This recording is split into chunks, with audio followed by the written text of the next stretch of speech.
What's up guys? So lately I've been putting out a lot of later game builds that require unique and hard to obtain aspects. So I kind of wanted to put out another mid-game build similar to my pulverized trample build I did the first week the game came out, but I wanted to do a lightning version this time. This is not a late game build, as I said. This is more meant for someone who's kind of just hit 50 and they're looking for something a little bit different to try out, maybe something lightning focused because they've been playing pulverized. So this isn't going to push super far, but I do have a late game version of the build. It's very similar to the Stormwolf build that will be linked below as well. This is focused around Lightning Storm and Cataclysm. So we're aiming for lucky hit chance to keep our Cataclysm up as often as possible. We're able to stand still while channeling Lightning Storm and tank a lot of the damage with this build. I also wanted to kind of introduce other aspects of the Druid to people that are just hitting 50, such as like shapeshifting and how to gain bonuses, some of the stronger skills. So it's kind of a little bit of a mix of everything.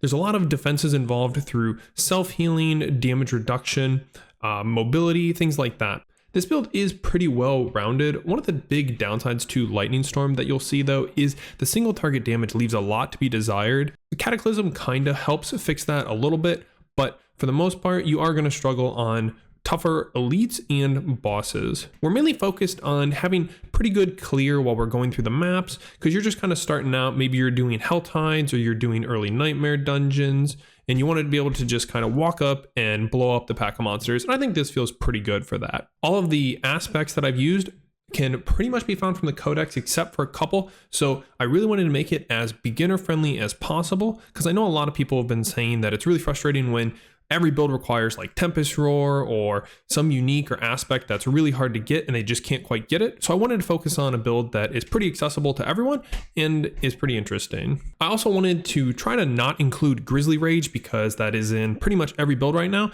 I wanted to try out some different ultimate skills because I know a lot of people like those as well. Cataclysm, not bad as an ultimate. I will say the damage is kind of hit or miss. Literally, the lightning bolts and tornadoes can pretty much just completely miss the target, or when they all line up and they do hit the target, it's actually pretty respectable damage. It helps keep up vulnerable on targets, and it lasts for quite a long time with the setup we have, and with Calm Before the Storm, we're able to reduce the cooldown and keep it up quite often. You see we have Earth Spike in this build to combo with Resonance so that we can make it so that our next lightning skill does extra damage. So we're able to kind of use Earth Spike before Cataclysm, and then when we activate Cataclysm, we'll be able to carry that damage boost through the whole thing. I know a lot of people have spirit generation issues whenever they're leveling, so I wanted to try to make a build that wasn't too spirit hungry and could kind of work on its own. The main way we fix that is with the Umbral aspect, and a lot of our abilities will crowd control to apply that. For example, we have Debilitating Roar, which is a huge AoE, and it is a damage reduction on the monsters, but more importantly, we have it spec'd into a slow, and a slow counts as crowd control. So whenever you do a big debilitating roar, you'll pretty much fill up your spirit bar. Trample also is a knockback, so whenever you trample through mobs, you'll be gaining spirit back. We have Lightning Storm and Cataclysm set up to immobilize enemies, which are CC. And then we also have the aspect of the Shared Misery aspect on our helmet, which you can find in the codex as well, which will spread crowd control to other targets, making it so that we can get even more spirit back. Again, this isn't meant to push super high or anything like that. This is just a kind of intro build to Druid if you want to do something a little bit different than Pulverize. One thing I want to talk about before I get into everything else, make sure you check the notes section. I try to put it in the title just so you can see it. I try to put a lot of things in here, and I'm trying to do better about it. So I have like the potential nightmare dungeons I think this build will go up to. Hell Tides, what I felt about it, I thought it was pretty good in Hell Tides. I liked it a lot. Late game with uniques, this is the build. If you do happen to like Lightning Storm, I would consider looking at this build and transitioning into this. Some of the strengths and weaknesses we talked about already. Good AoE, good defensive skills, it's ranged, multiple crowd controls. Weaknesses, you kind of go for the lucky hit for a lot of things. Ultimate skill, Cataclysm that is, we're trying to keep that up. That's a big part of our damage. The single target is pretty rough. We only have one way to become unstoppable, and it is a channeling skill. So I try to put a couple things in here, and then down here you'll see I have the stats listed from what I felt was most important to least important. You're kind of just looking for maybe like the first couple of stats, and then whatever you can get early on as you work towards getting more stats on your gear. Starting out with the skill tree, we talked about Earth Spike a little bit. It is an Earth skill, But the big thing about this is this actually has a much faster cast speed than a lot of other basic skills. So this can generate your spirit much quicker on single target, and you can weave it in between lightning storms and it feels much better.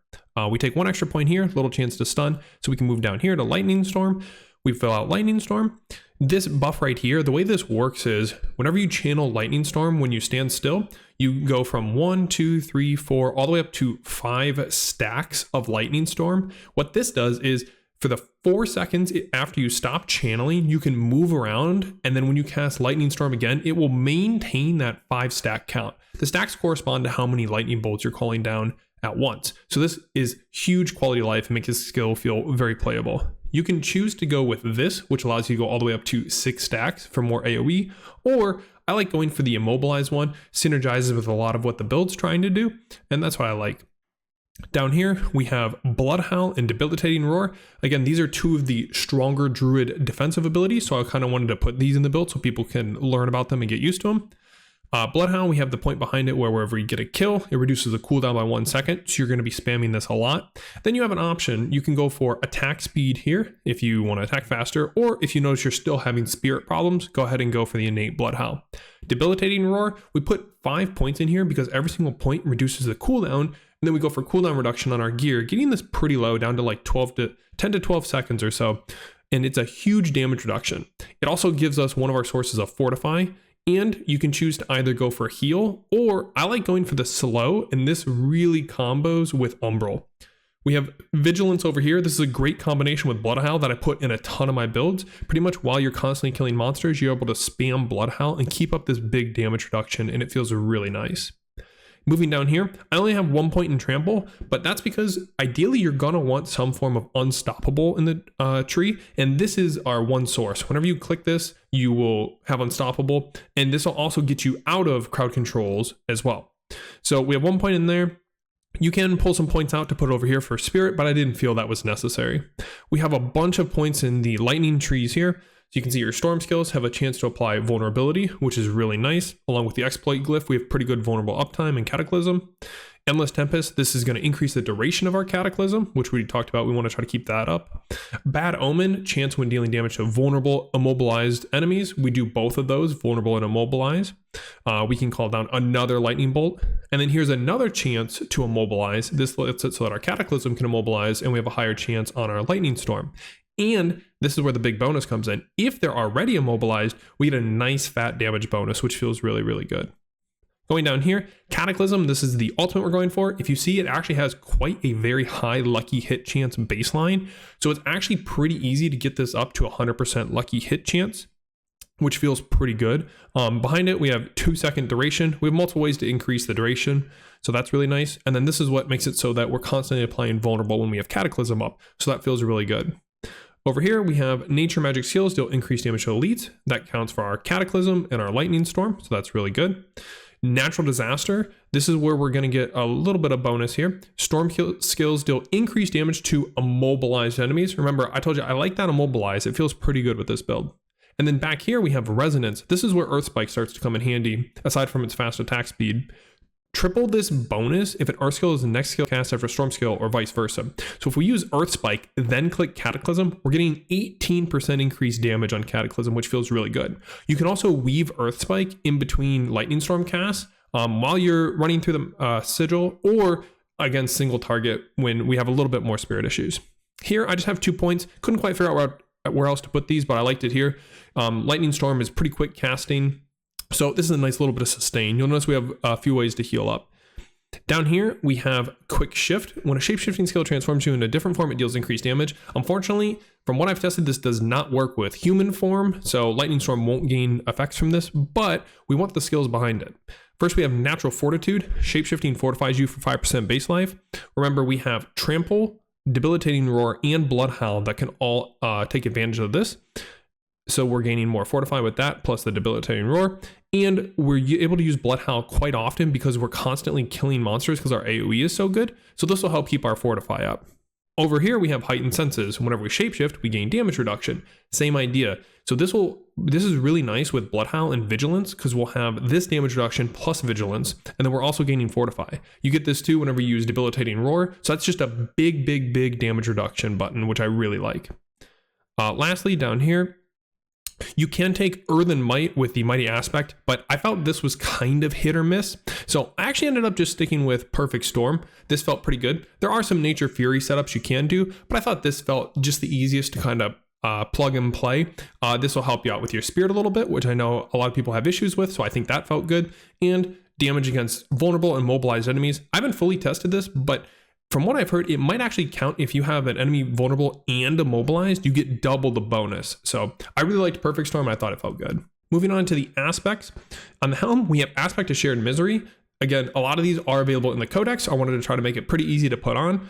This one's pretty cool. Basically, whenever we apply crowd control, we have a chance to apply it to another nearby enemy. This combos really well with our Umbral aspect, and our like small chances to apply immobilizes here and there can have a chance to be applied to other targets, keeping them at a distance away from us. So I thought this was a pretty cool one. Disobedience, this is extremely strong. Armor is very good right now. So you're pretty much going to see this in every build, whether it's good or bad in the build. It is quite good in this build, pretty easy to keep stacked. I have Night Howlers here. We're going to be spamming Bloodhowl quite a bit. Crit's also really nice for this build. And if you happen to be playing in a party or with friends, this is great as it allows you to spread it to allies as well. On our pants, I thought this was pretty interesting. We have Skinwalkers. When you use a shape-shifting skill that changes your form, you gain life. If you're at max life, you gain Fortify. So you can see we have multiple ways to gain and keep our Fortify up through shifting with our skills. This will also be another little source of healing and regeneration. So I thought this was pretty good. I liked this here. On our boots, since we only have one form of Unstoppable in this build with Trample, I decided to go with the Wind Striker aspects. Critical strikes grant movement speed for 1 second up to 6 seconds. With Lightning Storm and Cataclysm and Lightning Dancer, Overcharge, you have so many sources of abilities and procs coming down that you're going to be constantly critting and keeping this maxed all the time. On the weapon, I wasn't sure if I liked this, but I think it's probably still pretty good. I put Accelerating aspect here. Whenever our Lightning Storm crits, we'll gain attack speed.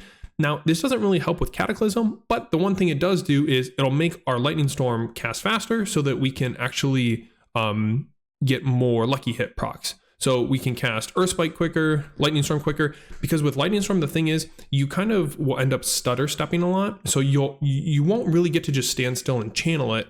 So the attack speed will help you kind of recover from the casting animation and weave your abilities in between each other. I thought this felt really good quality of life. This is one of the ones though that you can't find in the codex, so not a big deal if you don't have this. I actually put the Lightning Dancer on the amulet. I'm not sure if this is the best choice, but it does actually increase the damage by 50% on it. And I really like the Lightning Dancer. This is another reason we want to look for crit in the build, because whenever Lightning Storm crits, we'll spawn dancing bolts that seek enemies in the area. And it felt good just kind of filling up the screen with a bunch of lightning. Overcharge, this is one of our biggest helps for single target. Basically, you have a chance to overload the target, and then for the next 3 seconds, any damage you do to them will cause this to pulse AoE damage to the target and any targets around it. So this is why we want as many sources of damage, procs, and applications as we can, because as soon as that overcharge is applied, you'll notice the boss's health bar just get instantly deleted. The tricky part is getting it up and having all of our abilities rolling at once. Umbral is what we talked about. This is one of our main primary ways to keep our resource up. It is in the codex at a 1 roll, which is pretty low, but you can get anywhere from 2, 3, 4, and it'll certainly start helping you feel better. I really like this in a lot of builds. It solves a lot of early game spirit issues. Finally, we have the Edgemaster aspect. Again, we don't really have too many spirit issues, and our spirit is usually quite high. The reason we choose Edgemaster over some other options, though, is Edgemaster is not specific to core skills. You'll see a lot of things are core skill specific. We have Cataclysm, Overcharge, Lightning Dancer, Bad Omen. We have a lot of things that aren't core skills that is a lot of our damage. So we want to try to pick things that give us overall damage increase. Moving on down to our Spirit Boons. In the Deer category, we take Wariness. This is pretty much always going to be taken in the Deer. It's best choice here. In the Eagle category, we have a few options. I kind of like the crit chance. We talked about we want crit for Lightning Dancer. It feels pretty good. You can totally go for attack speed as well. Or if you notice you have quite high crit chance, you can go for Avian Wrath for the critical strike damage. In the Wolf, I chose to go for Energize here. Again, I wanted to make sure that the spirit felt pretty good, generally speaking, because that's the worst feeling, is just not having spirit, not being able to play your build. So I kind of liked this here. And then we have Calamity. This is one of the ways we're going to increase the duration of our Cataclysm to keep that up as long as possible. And then in the last category, we have Overload here. If you notice you're not having spirit issues, you can take a point out of Energize and put it into Overload for even more lightning damage. I love just piling it all up. It's not crazy damage, but it is pretty cool to just have more and more lightning procs. So if you notice you're not having spirit issues, feel free to grab that. Otherwise, 100% you're taking Calm Before the Storm. This is what is going to allow us to keep up Cataclysm very, very often. You'll notice it procs quite often, and Cataclysm has a very, very low cooldown mixed with the stats we have on our gear with cooldown reduction and Storm Skill cooldown reduction. For our gems on the weapon, I have critical strike damage to vulnerable enemies. You can choose that, or you can go for the Sapphire, critical strike damage to crowd control enemies, but this won't work against bosses unless you stagger them, which we do have pretty good stagger damage. But Emerald, we're playing a vulnerable quite often with exploit and things like that, so I thought this felt pretty good. On the armor, you can choose to go for damage reduction while fortified. If you notice you're not able to keep up fortify very well though, you can definitely go for the Ruby for maximum life. But if you can keep up fortify, damage reduction is going to feel pretty good. Jewelry, as usual, we have the skull. Armor, again, is very, very strong right now, and this is going to be the best choice. Taking a look at the Paragon board, I put quite a bit of points in here. I did say it was like a beginner build, but just in case people wanted to continue with this build, if they were liking it, they can put points in here.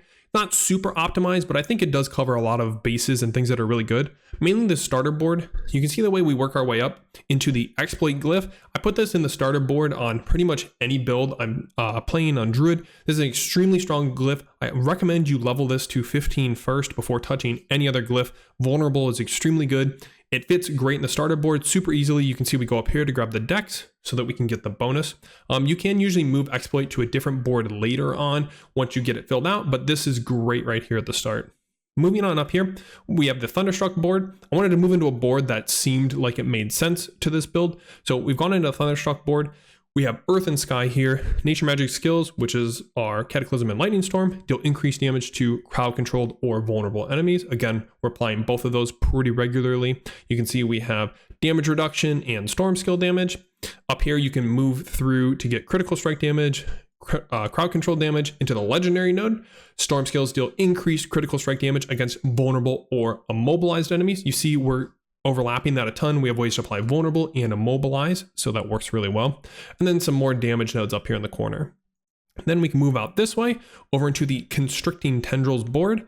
On our glyph, we have Fulminate. You deal 12% increased lightning damage to both healthy and injured enemies. I thought this was pretty cool. I felt like against healthy enemies, if they're like weaker mobs, you can maybe like pop them out real quick and get them finished, or against other monsters when they're injured, they'll kind of like execute a little bit and they'll die quickly. Also in the Constricting Tendrils board, we have the legendary node. Nature Magic skills have a chance to entangle the enemy with vines, immobilizing them. Again, you can see how many immobilizers and crowd controls we're going for, and poisoning them for 120% of the base damage dealt over 4 seconds. So a nice little bonus in damage. Does activate some poison synergies if we do want to go for that at some point, but it feels pretty nice. A little extra damage, more CC. Some other nodes we have here: damage to elite, nature magic damage, life, and more nature magic damage. Moving on up here, we have the Ancestral Guidance board. We move through here for some core skill damage. Not super big, but again, it is not bad for our Lightning Storm, but it doesn't affect all of our damage. We have the Human glyph. Pretty much when you're doing damage, you're going to be in human form. So we have damage reduction during that, because you're going to be standing still, channeling Lightning Storm in human form, and then increase damage while you're in human form. A little bit of resistances over here. And then we path out this way so we can get the willpower bonus. All the way up through here, a little more core skill damage for Lightning Storm. Again, not super big because we're not doing all core skill damage, but it's not bad. Here we have 2 spirit on kill, so this helps out with our spirit generation. And then the legendary node, Ancestral Guidance. After spending 75 spirit, you deal increased damage for 5 seconds. We are constantly bringing our spirit up, but Lightning Storm does cost 15 spirit per cast. So you will be able to keep this up pretty often. If you do start to get a lot of spirit cost reduction on your gear though, this might be harder to keep up, but I think overall it still will have pretty good uptime and will be worth it. Moving over here, we have the Inner Beast board. I have this board last because it's a little kind of interesting or experimental, but I think this could be pretty cool. The legendary node Inner Beast, after shapeshifting, your spirit costs are reduced by 10% for 5 seconds up to 30%. So if you can constantly be spending your spirit and keeping up Ancestral Guidance, you could go into this node. So you have less spirit cost, less spirit issues. You could drop Umbral and look for another damage aspect. You could look into going into wild impulses to increase your spirit cost, because this is decreasing it. You can balance it out. So I think there's a lot of cool options you can work with here. I thought it was pretty interesting. We have some life and armor nodes.